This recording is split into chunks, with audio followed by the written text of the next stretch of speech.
buka aksara dan angka. Dan pada saat itu gak ada agama Pak Bu. Tahun 500 Masehi tidak ada nabi dan rasul. Tidak ada wahyu Allah Subhanahu wa taala.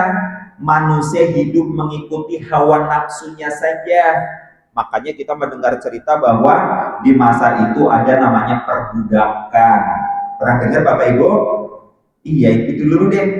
Banyak yang namanya perzinahan, banyak yang namanya judi, banyak yang namanya penindasan pada masa itu. Kenapa? Gak ada wahyu, manusia hidup ikut selera kemanusiaannya, akhirnya jatuh pada sifat kebinatangan. Nah, Rasulullah diangkat di tengah umat yang seperti itu. Plus dulu gak kenal aksara angka, baca gak bisa, apa juga gak bisa, bahasanya begitu, nulis gak bisa. Tapi Rasul itu yatlu alaihim ayatih. Rasulullah kemudian membacakan kepada mereka ayat-ayat Allah. Dengan mendengar bacaan Al-Quran, kata Allah, wa yuzakkihim, disucikanlah jiwa atau hati-hati mereka.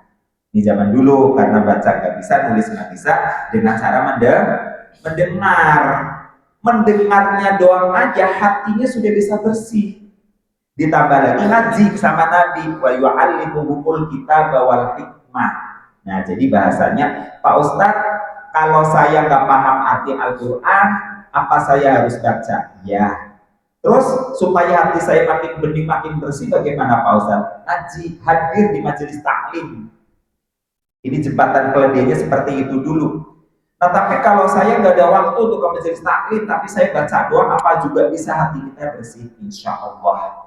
Meskipun bacaan saya terbata-bata, iya.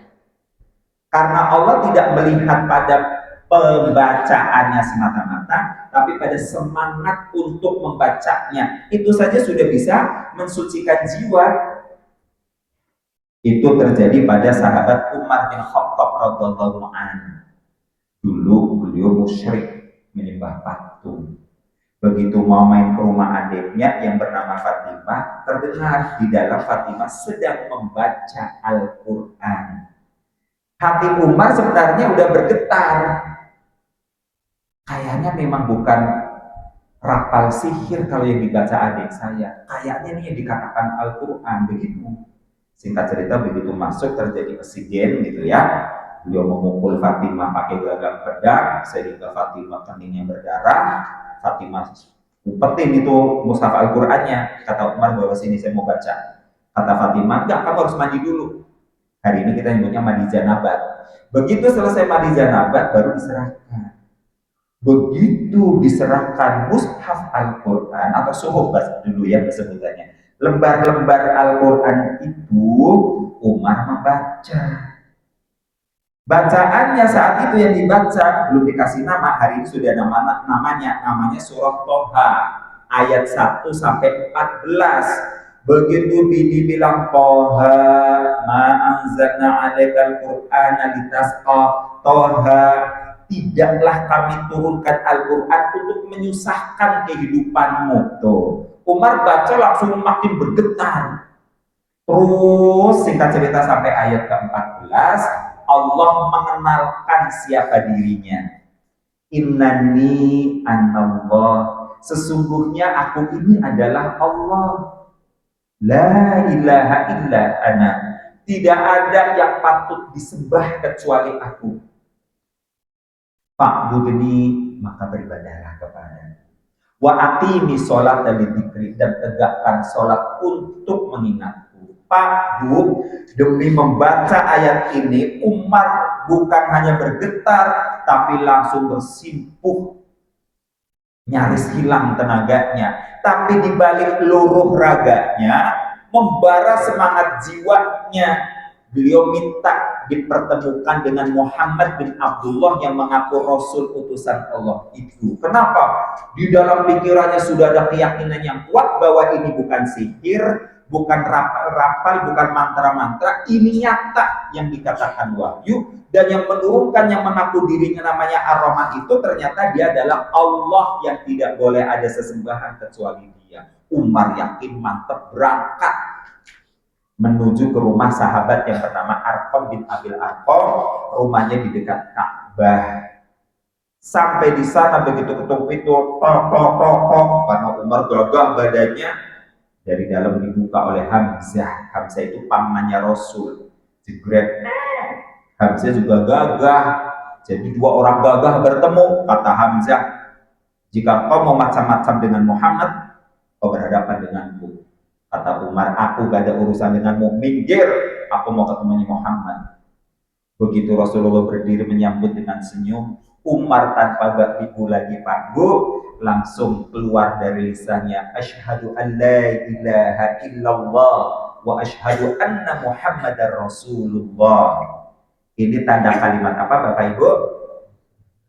Ya, syahadat. Kalimat syahadat itu kalimat tanda keimanan. Makanya Umar mendapat gelar dari Rasulullah persis seperti yang Allah sebutkan di surah Al-Baqarah ayat 185 di atas. Wal Furqan, dan pembeda. Umar diberi gelar Al-Faruq. Umar yang berbeda. Kemarin musyrik, kemarin kafir, sekarang dengan ikut Al-Quran dia menjadi orang mukmin. Hebatnya Al-Quran. Saya masih belum paham, belum yakin apa iya kalau saya kan orang Indonesia nggak ngerti artinya. Itu kan Umar ngerti artinya. Apa ya saya juga harus baca terus? Bacalah terus Pak Bu meskipun tidak tahu artinya. Karena Al-Quran akan membersihkan kotoran hati sebagaimana air membersihkan lumpur kering yang nempel di batang bambu. Kalau ini ada kisahnya, walaupun katanya dongeng. Ada seorang santri datang ke Pak Kiai. Pak Kiai, memang kalau kita baca Quran hati kita menjadi bersih. Iya, tapi saya kan nggak ngerti artinya. Oh begitu, kata Pak Kiai. Kamu lihat keranjang rumput itu? Iya. Tolong pakai keranjang rumput itu untuk nimba air di kali. Keranjangnya belepotan lumpur sudah kering. Keranjang rumput itu bawahnya bolong, kanan kirinya melingkar juga bolong. Emang bolong semua. Tapi karena santri ini samaan patoatan dengan perintah kiai, dia berangkat ke kali ditimba. Ditenteng, dibawa ke depan Pak Kiai, dia bilang, Pak Kiai, semuanya bolong, gak dapat air. Coba lagi Pak Bu, bolak-balik, sampai kata si santri ini, Pak Kiai, saya udah capek, tapi gak ada airnya sama sekali, kan bolong. Pak Kiai kemudian bertanya, coba kamu amati baik-baik keranjang itu dulu atau tadi sebelum kamu gunakan untuk nimba air, kondisinya bagaimana? Baru dia bilang, oh iya tadi kotor, berlumpur sampai kering. Sekarang bagaimana? Bersih kinclong. Begitulah hati manusia yang membaca Al-Quran. Bacalah, walaupun tidak tahu artinya, itu akan membersihkan jiwa. Siap Bapak Ibu? Takbir Allah Akbar. Masih ada waktu apa udahan?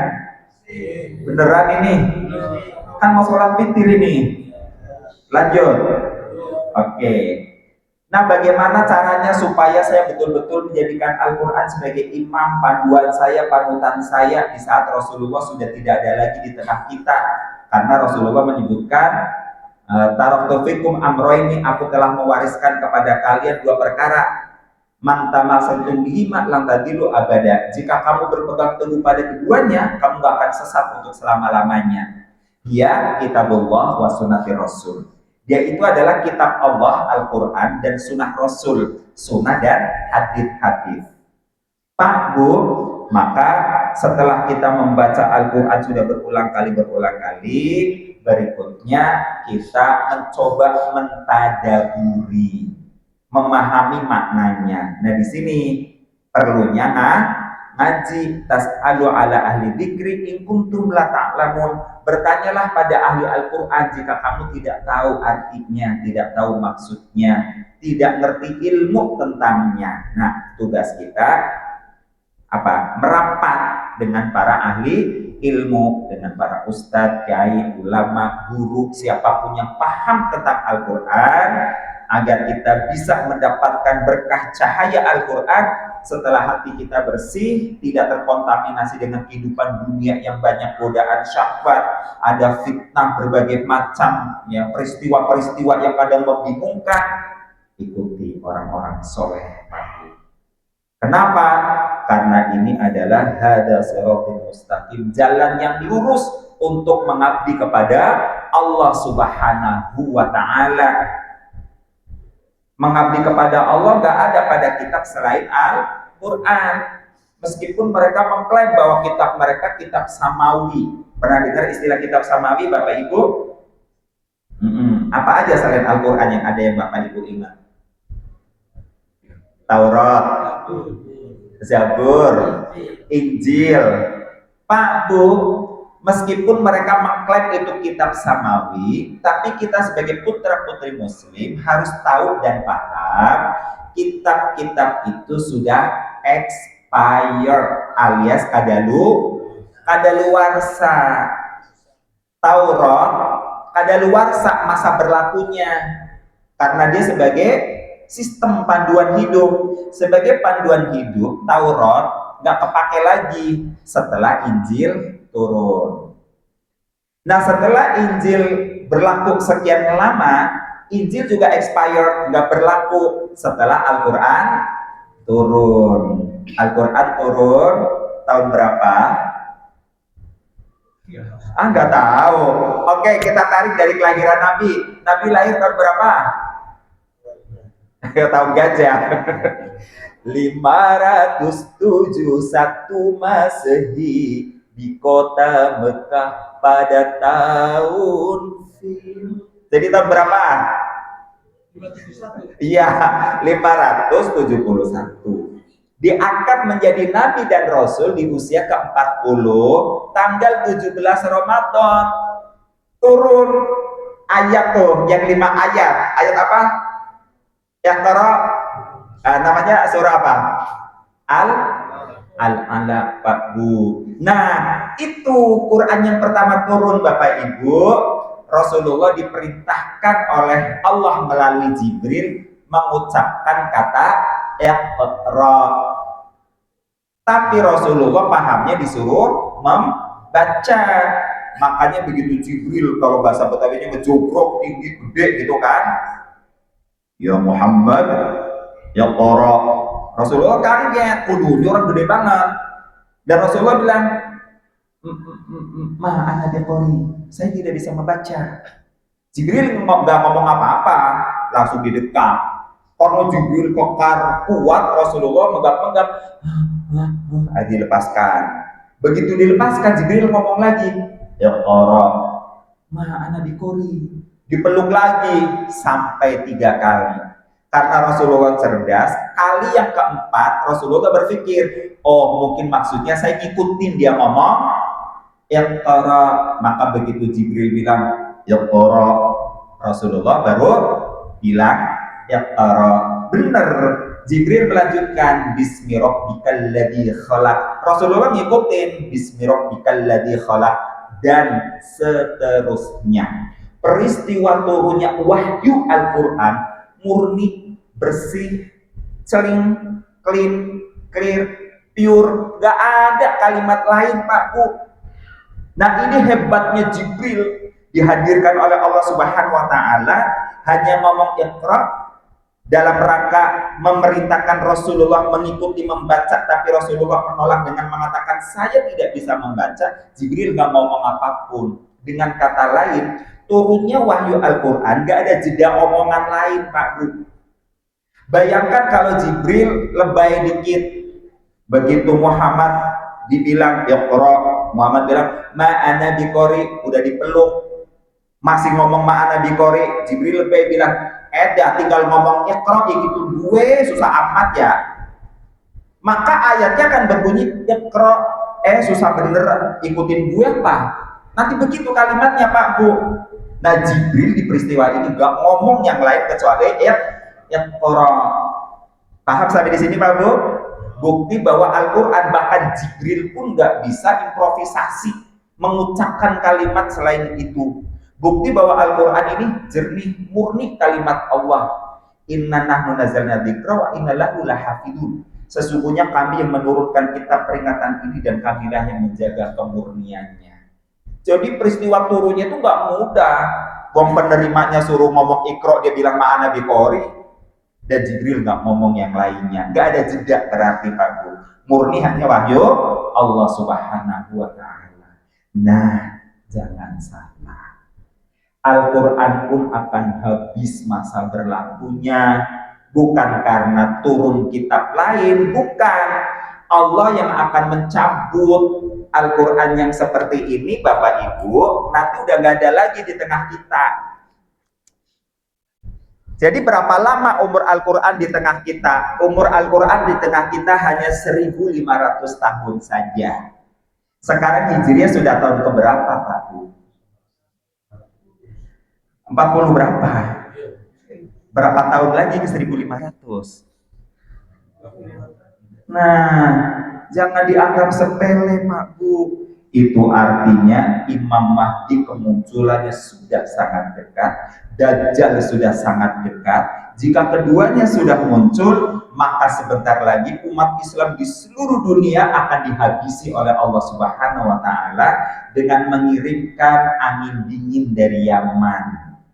Semua orang akan menghirup kabut atau asap kabut itu. Semua orang yang menghirup sehat kecuali umat Islam. Umat Islam akan terkena penyakit mengi. Ngerti mengi, Bapak Ibu? Nah, bengek. Istilah kerennya ISPA. Apa? Infeksi saluran pernapasan atas. Cuman 3 hari kena bengek, mati umat Islam. Seluruh dunia. Nah, begitu umat Islam sudah pada mati, maka yang tinggal di dunia hanya orang-orang kafir. Saya bilang kafir tulen, kafir jidan, Pak Bu. Mereka nggak beriman kepada Al-Quran meskipun masih ada. Nah, karena Al-Quran masih ada, tapi nggak ada yang membaca, Allah menariknya kembali. Dalam sebuah riwayat yang lemah disebutkan bahwa Rasulullah bersabda, nanti di akhir zaman, setelah umat Islam mati semua, nggak ada lagi orang yang beriman kepada Allah Subhanahu wa Ta'ala, Al-Quran akan pulang ke sisi Allah Subhanahu wa Ta'ala dengan suara berdengung seperti lebah, sehingga Allah bertanya, wahai kalamku, ada apa kalian seperti ini? Dan Al-Quran mengatakan, Rob, sebagai kalamu kami tidak ada lagi yang membaca. Kan sudah nggak ada orang Islam, yang di bumi tinggal orang kafir. Nah, Pak Bu, kekafiran mereka semakin menjadi-jadi.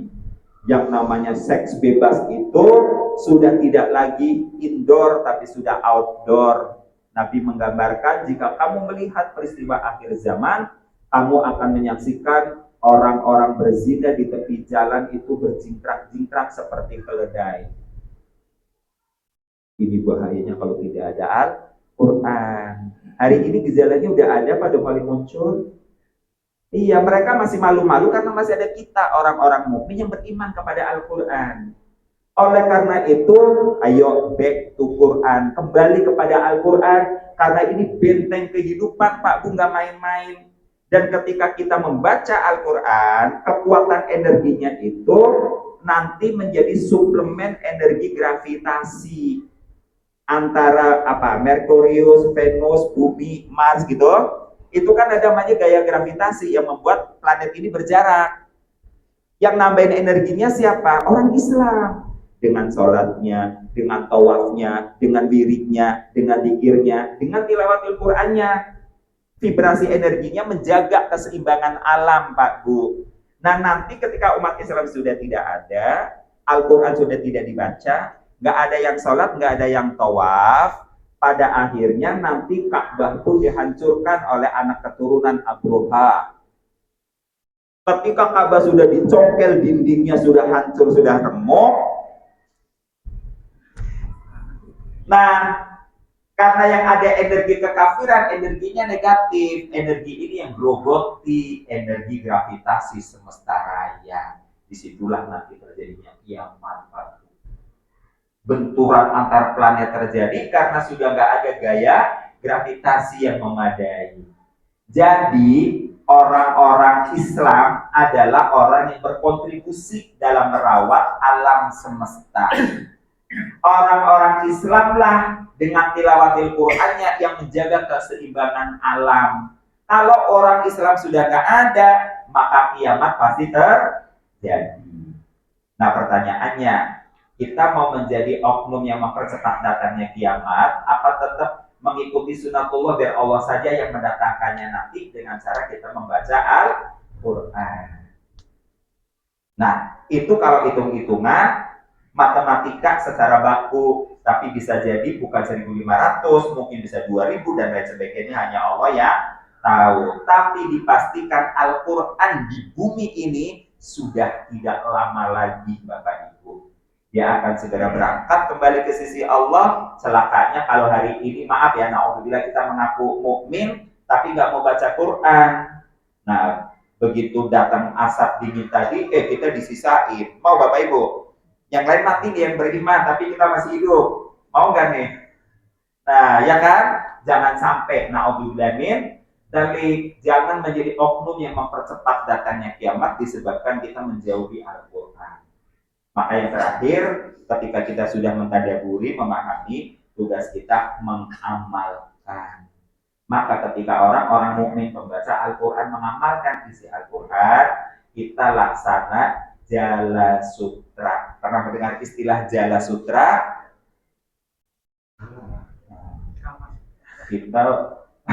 Kita kayak lompat udah terlalu jauh ya.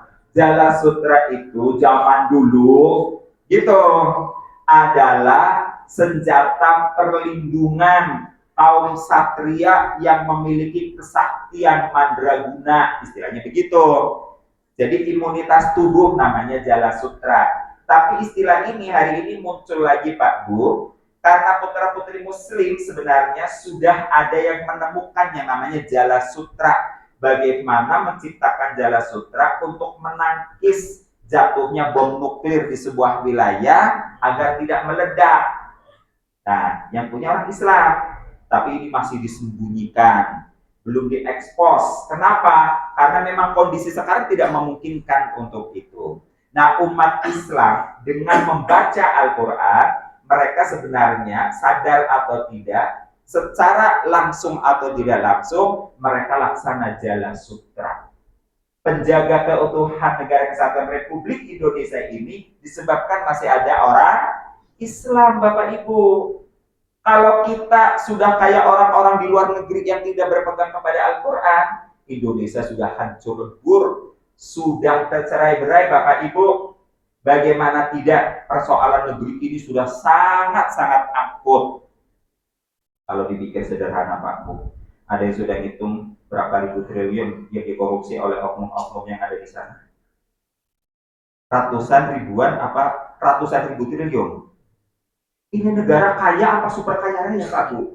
Coba Singapura dikorupsi segitu, bangkrut Bapak Ibu. Korea bangkrut, Brunei bangkrut, Malaysia bangkrut, bahkan Amerika bisa bangkrut. Tapi di Indonesia hebatnya Pak Bu, sudah dikorupsi sekian ratus ribu triliun, masih kaya raya. Masyarakatnya dikatakan miskin-miskin tapi masih bisa makan. Lagi ramai tentang stunting tapi masih bisa diatasi. Coba Pak Bu, karena masih ada Al-Quran, masih ada yang mau membaca. Bahkan alhamdulillah sebagian putra-putri muslim hari ini sudah mulai menghafal Al-Quran. Jadi cara hidup kita agar selamat dunia akhirat adalah dekat dengan Al-Quran. Kurang lagi caranya, pertama, lupa apa lagi? Baca Al-Quran. Yang kedua, tadabur, pahami isi Al-Quran. Yang ketiga, amalkan isi Al-Quran. Dengan mengamalkan isi Al-Quran, kita bukan hanya sedang menyelamatkan diri sendiri, tapi sedang menyelamatkan lingkungan, bangsa dan negara, bahkan dunia, bahkan semesta raya. Kisahnya tadi sudah disebut, nggak usah diulang lagi. Waktunya sudah habis. Bapak Ibu, terima kasih atas perhatiannya. Mohon maaf kalau ada kekurangan dan kekhilafan. Boleh saya pantun singkat? Boleh. Burung Irian Cendrawasih. Cukup sekian, terima kasih. Wallahu muwaffiq ila aqwamil thoriq. Bila taufiq wal hidayah. Wassalamualaikum warahmatullahi wabarakatuh.